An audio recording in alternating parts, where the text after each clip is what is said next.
Instagram. How's it going, everybody? This is Jose Trujillo. I'm an artist. I just drew this little outline of this horse. I don't even like to call them outlines. I don't like to call them anything but fine art pieces. That's what you should call your work, fine art pieces. Just finished drawing this with this right here. Does it look like I've been doing something? Working, baby. Working. That's what I've been doing. Check it out. Look. This is compressed charcoal. Let me see if you can see. Yeah. They sell them in the sticks. Anyways, guys, just wanted to show you what I've been doing. Hola. I want to show you what I've been doing. I think it's kind of helpful to show a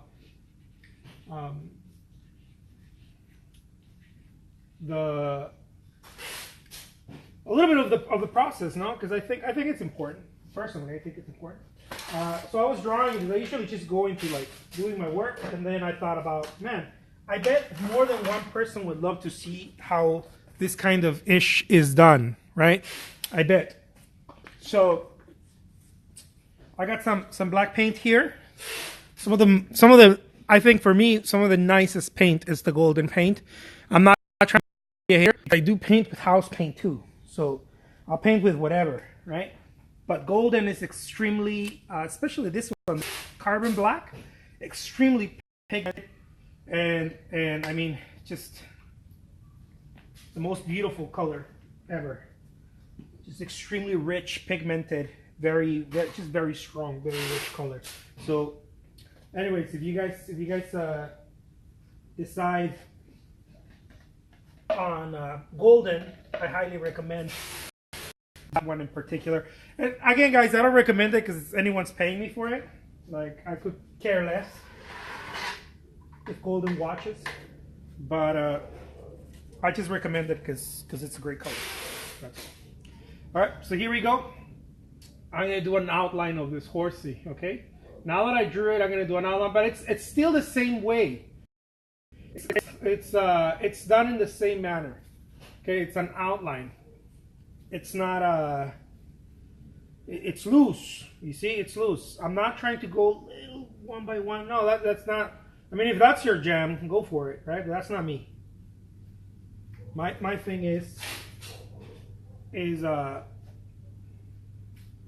just kind of go with it, go with the flow. Now, here's the thing that some people have been asking me: how do you stay focused, dude? How do you stay focused working? Especially when it feels like you got all this stuff to do. I know a lot of people feel that way. You got all this stuff to do. How do you stay focused? Well, one of the ways, I think it's really the only way. And the reason I'm bringing it up right now is because I've gotten about 7 different messages today about it. Emails or messages. And I think it's worth talking about it. I think it's important. See how it is. It's basically just, you know. So the way that I do it, the way that I stay focused, guys, it's very simple. Okay? Very simple. It took me years to understand this crap. It took me years to understand it. And I don't joke around when I say it took me years. Okay? I don't joke around. Like, this literally, I think it saved my life personally from like insanity. If you're not careful, you become very, very consumed in this. If you're not careful. If you're an artist, you're trying to make, even if you're not trying to make a living, you can easily become consumed by this. This should not consume you guys, okay? Just to let you know, this should not consume you. You're not I don't know, a suffering artist. You're a painter, you're an artist, whatever, but it should not consume you. What it should do, it should invigorate you. It should create enthusiasm, but it should not consume you. So I'm going to share with you guys the secret, okay? I've been talking about this for a little while now because it's very close to my heart, and I know how many people have a problem with this, have a hard time with this. And I want to be able to help at least someone out there. I don't know, maybe someone who's having a real tough time with this. I'm going to get you out of your artist block in a matter of seconds. Okay, I'm going to get you out of that problem that you dug yourself into. Okay? The number one reason, it's because you're thinking about it too much. Now, here's what's going on, guys. When you think about something too much, you're thinking about it too much. What happens is that you start automatically going into lack. Every time you think about something too much, you automatically start removing future. You're stuck in the past, or you are using future as a crutch. What you're doing is that you're looking at future events. Like, let me explain. Like, if I'm painting, I'm like, oh my God, I don't have enough time, is really what's going on in my mind. And many people, I only have 2 hours to do this. Oh my God. So what happens, you want to rush it. And you believe that if you slow down, okay? If you believe that if you slow down, what's going to happen is that you're not going to have time. And if you rush it, somehow in your mind, you're going to be able to get it done. So you're stuck in a form of procrastination, if that makes any sense. You won't move forward because of and you won't slow down because of whatever. Here's the trick, guys. The trick is that you got 24 hours, just like everyone else, okay? You have to work at your artwork as if you have all the time in the world. This does not mean that you go and you kick it somewhere else, right? And you're like, oh, I got all the time in the world, I'll get back to that. No, it means that you work as if time is in your favor. What's going to happen is that you're going to get out of that mindset in a matter of, I don't know. I guess it depends for different people, but I promise you, you're going to get out of that mindset in a matter of, I don't know, maybe 2 paintings, maybe 1 painting, and you're out of it. It's a parasite. It's a mental parasite, really, what it is, and it afflicts most artists. I would say every artist. Thank you so much. It afflicts probably just about every artist. It's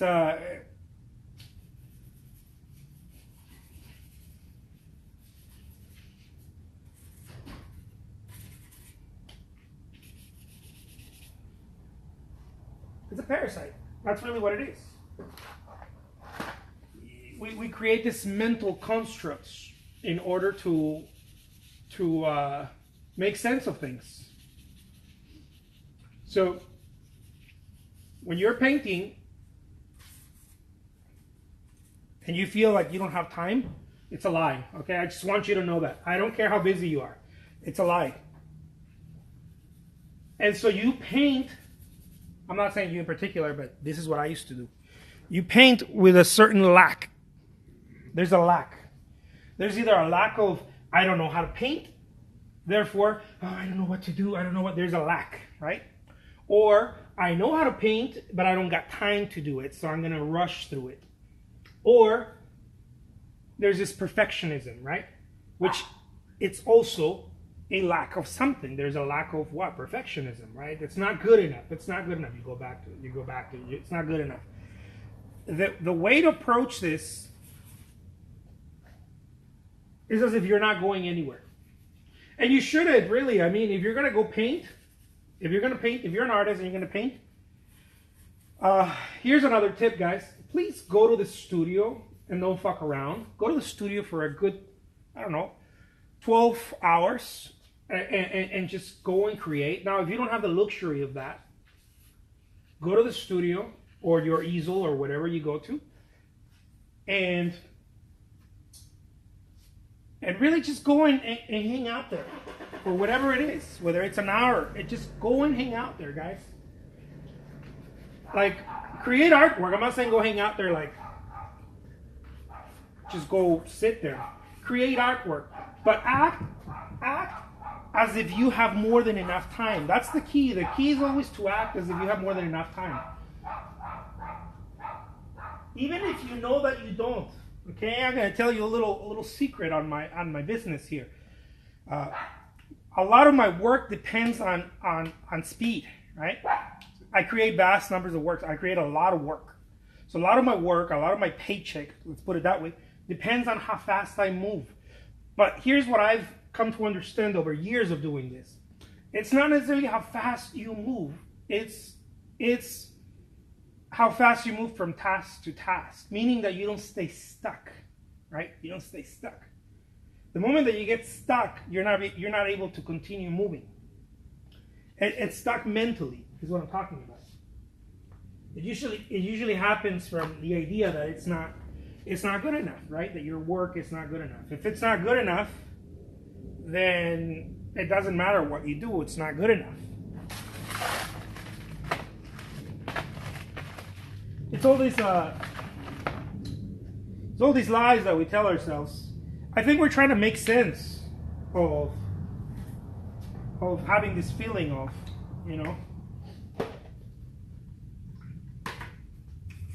inadequacy, but it's not true. None of it is true. That's what I want to share with you guys. None of it is true. It's your own mind just playing tricks with you. None of it is true. The reality is that you have more than enough time. You have more than enough talent. I promise you. Whoever's watching this, whatever you are, right? In whatever stage you are of your artwork, there is enough talent. The thing is that you don't come to terms with it. You don't come to terms with it. You want to get somewhere. See, we're seeking the next. You're trying to get somewhere else, and that's a double-edged sword. You should go seek the next step with enthusiasm, not with a sense of desperation, like, oh, I'm not good enough, or I don't have enough time. That shit will kill you. And I'm talking about, of course, not literally. Well, if you're not careful, yeah. But I'm not talking literally. It'll drain you out of your energy. What you want to do is paint right here, like I'm doing, like you got all the time in the world. It's a dance. You got all the time in the world. Really, I know I don't have all the time in the world. I got about 20 commissions to finish just this month.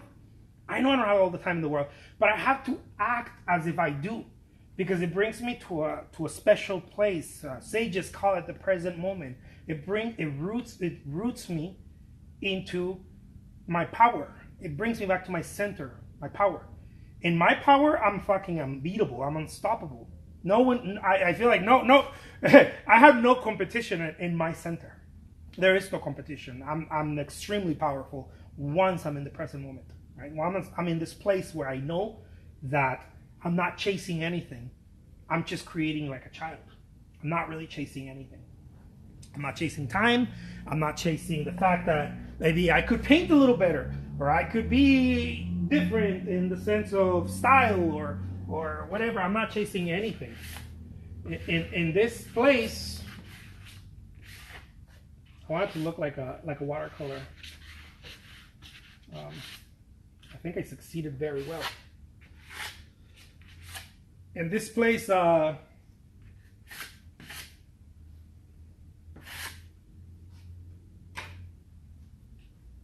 whole idea of time, the whole idea of what do you call it? Yeah, the whole idea of time, space and time just kind of leave your mind. I mean, you're bounded by it. There's nothing you can do about it. You're bounded by it. But in your mind, it should not exist. Right? It should not exist in your mind because it's a pressure. It's a fucking pressure. It just keeps hitting you in the head. Like, oh, I gotta go buy groceries, and I gotta paint today, and I got kids, I got a wife, or I got all these things to do. No. Hold on. When you create artwork, you must act as if you got all the time in the world. And this will create a power. Now, here's the trick to doing that. Okay, I'm giving you guys a free free little coaching session here. Here's the trick to doing that. Okay, now that we identified, you have to act like you got all the time in the world. Here's the trick. Okay, put as much time into it as possible. What I mean by this is give yourself, I don't know, go to sleep 2 hours later or wake up 2 hours earlier. This is just so that your heart rests, your little heart rests. What I mean by this is you're not fighting. You're not fighting. If you, for example, if I had this painting to do and I knew that it was going to take me, realistically, let's say that it's going to take me an hour to do, right? An hour to create this painting. But I have all these other things. What I would do is that I would wake up 2 hours earlier just to make sure that I would do this painting. So when I paint it, I act like I have all the time in the world to do it. I got more than enough time, right? But in reality, it didn't take me an hour. It was psychological, what I did for myself. My little heart rests, right? So when I do that, it's like a little, it's leverage. It's leverage. For example, the days that I have a lot of work to do, a lot of paintings to do, I have paintings, drawings, and all this stuff to finish. What I do is that I wake up earlier than normal, than usual, right? I go to sleep. I know that I'm going to be in the studio. I tell myself I'm going to be in the studio for 16 hours today. My wife knows this. My son knows this. I'm like, I'm very busy. I'm going to be in the studio for 16 hours. Right? Or I might go to sleep to the studio. I have a little bed right here, a little couch bed. I might go and stay asleep in the studio and sleep for, I don't know, 6 hours or whatever, and use, this is just what I tell myself. This almost rarely ever happens. I just tell myself this so that I feel like I've got all the time in the world. So when I create artwork, I immediately go into this place called the present moment, where time and space don't fuck with me, right? If that makes any sense, I hope I didn't confuse anybody with this. This is a very high-end thing that I'm sharing with you guys here. It took me years to understand this. It took me more years to actually apply it. Understanding and applying it are two different things. Okay? It took me years to understand it, but it also took me years to apply it. Once you learn how to apply that in your life, in your daily life, in your artistic life, once you start learning how to, this Amsterdam stuff is very good too for acrylics. I'm using acrylics. This is a paper, okay? Acrylics on paper. Once I started applying this thing that I understand now, it was like night and day, baby. It was like night and day.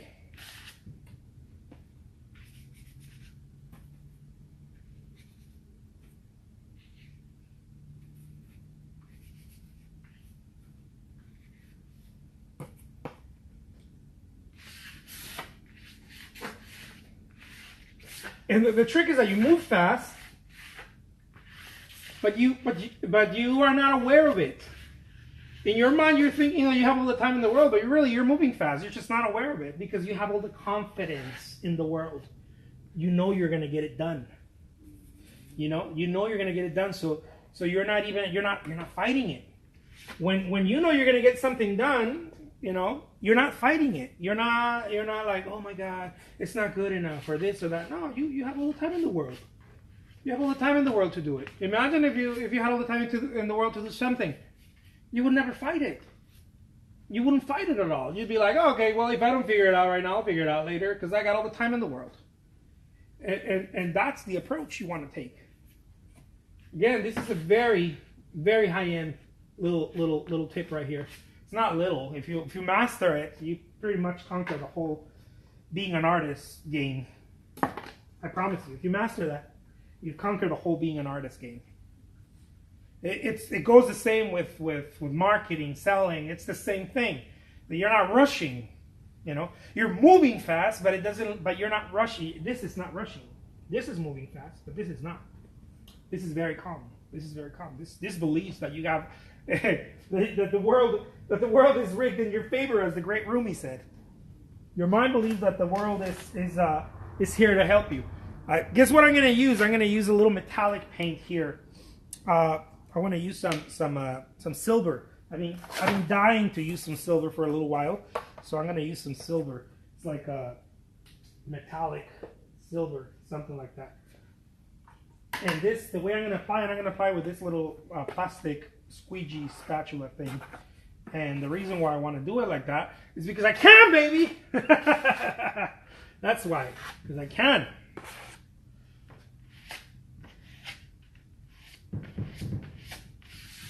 What I like about this metallic colors is that you can use them, and they're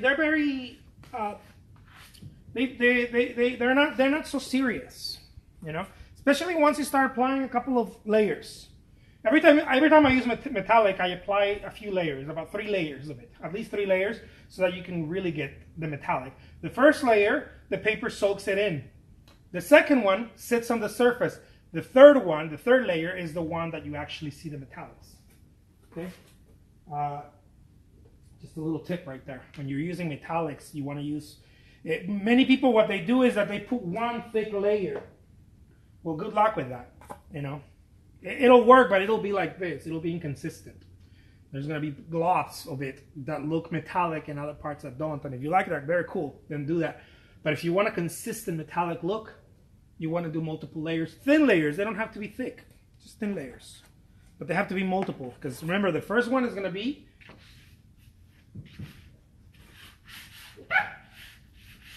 sucked in by the paper. The paper is going to soak it.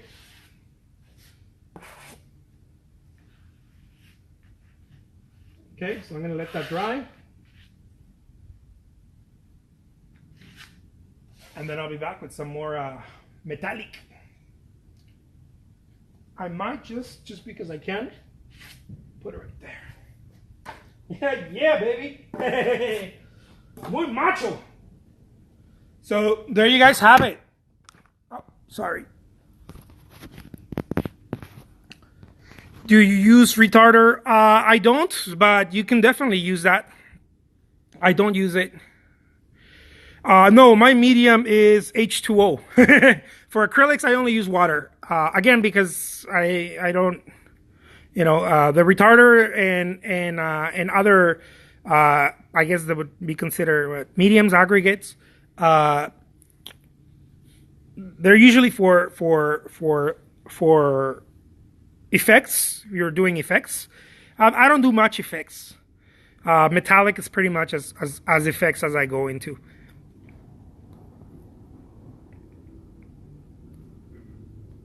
Oh, the golden ones, yeah.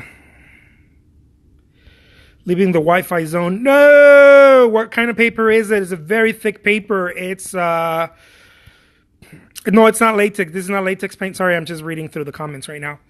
It's just thick paper. I don't know what pounds it is, but it's pretty good paper. It's not like thin. It's artist paper. I don't know what they call it. This measures 30 by 40 inches. It doesn't come in a roll. The paper, I buy them like that. It already looks ripped like that. Someone told me that, man, you should clean out the edges. They look ripped. Dude, I think that's what makes it look cool. Otherwise, the company would have done something else about it. Yeah. So, this is what it looks like, guys. Also, those of you who are like, what kind of paints you use, guys, use any paints. Okay? Use any paints you want. Use any paints you want. From time to time, I change from paints, time to time. I try to use pigmented paints, but here's the thing about pigmented paints. Highly pigmented paints, they don't give you the translucency sometimes, right? Because one of the things, if you guys don't know, for those of you that don't know, I like painting these large pieces, or these larger pieces. I like sort of giving it that feeling like it's a watercolor. My style of painting very much looks like sketches, and people confuse it. Maybe people have told me, man, your paintings are studies. They're just studies. They're studies. I'm like, no, I studied a lot of years so that it looks like a study. They're not studies. They're very, people can get confused and think that I'm trying to do studies, but they're not. It's the final product. It's the final product. Is the paper just for acrylic? No, it's not. Christoph, you can use just about anything. If you yeso the paper, you can do whatever the hell you want with it. If you yeso it. Even if you don't, but if you yeso it, I mean, you can even, do oils with it, whatever you want. It's thick enough for that. The paper is for anything. As a matter of fact, when I bought it, they were telling me that the people that sold it to me, at the art store, that people use it for, what do they call these things? Mixed media. Mixed media. So if someone tells me it's for mixed media, then I can do whatever I want with it. That's really how I look at it. If you were to add gesso, would it be easier not to place 3 layers of paint? Yeah, absolutely. Yeah. If you were to add gesso. Yeah, because the gesso would create a coat, right, over so that the paper not soaked. Yeah, you could definitely. many cool things happen when you add gesso to a surface, right? Many cool things happen. Now I'm gonna do a video because I was a paint and lacquer technician, and not a technician like I just went and coded stuff. I learned a lot about like how that thing works. So I'm gonna do a video. I worked on that for years, coating surfaces. So and testing, we did a lot of testing in the workplace where I used to do all of that. So I'm gonna do a video, not the proper way because I don't think there's a proper way, but this is a very high end way. It's a very high end way to, if you're looking for different surfaces and how to go about it, how to sand them down.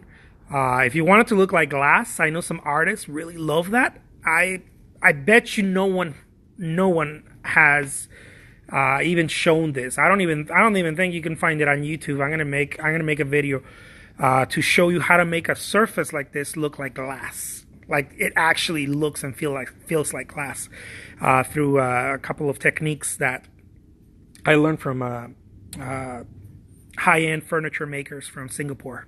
So this latex dries slower as acrylic paint. No, they're pretty much the same. Latex tends to dry, take a little bit more time, but I think it's because it sits on the paper, right? It sits on the surface, in this case, paper. The acrylic would probably dry faster because the coat is thinner, right? The coat is thinner. Latex, I think, it just takes a little bit longer because it's sitting on the paper. It's thicker, right? There, the consistency and the yeah, it's just thicker. It's thicker. So it will take a little bit longer, but I mean, it doesn't take any more than, I don't know, a couple of, maybe 20 minutes at most. I mean, if you're putting globs of it, it's going to take about an hour or so, right? But no more than 2 hours. That's for sure. If you're putting like big globs of it. What I mean by that's like dripping. If you put this on the floor and you start dripping latex paint, it's probably going to take about 2 hours to dry. At most 2 hours. But that's about it. I mean, that's magic compared to oil. I mean, my oil paints, sorry that I'm shaking the phone, moving the phone. These oil paints that I do, I mean, they take like 10 days. It take like at least 10 days. And they're not even dry, fully dry. Sometimes I have to ship them like that. With a little sign that says, hey, don't rub your finger on the painting. It's dry to the touch, but don't be rubbing your finger on it. Which is what the very first thing people do, right? When they open the painting, they're like, oh my God, it's awesome. And I'm like, no, don't rub it. It's not a vintage painting. I just painted this last week. So there you guys have it. I'm going to do some more videos later on this type of paintings. Those of you who are interested. It's very simple, but you have to act like you got all the time in the world. Okay, by that I don't mean that you sit there and measure and look at it, and that's not what I mean. I mean using your skill set, but don't hurry. No one's after you. Okay, don't hurry. No one's after you. Just play with it. Do I sometimes use both latex and acrylic at the same time? Always. I almost always use both. I don't think I used it this time. Did I? I think I used some latex. No, did I? I think I used some latex white to mix that tan color. I almost use them always. I don't, yeah.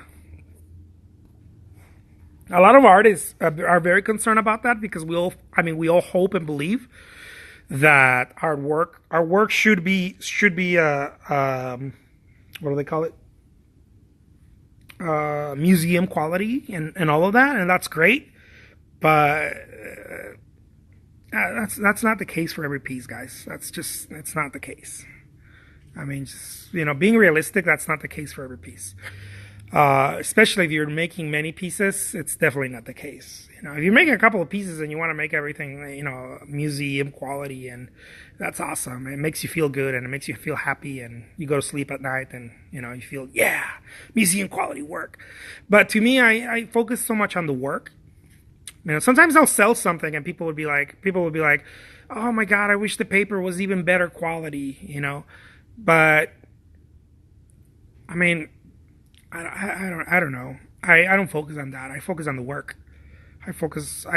All my attention is really 90% of my attention is on the work, not on the materials. Because the materials I can tweak and I can play and I can move. Getting yourself to work, that's a whole difference. Most people can't even get to the studio. That's a whole different story. So there it is, guys. All right. Take care. I'll talk to you guys soon. Adios.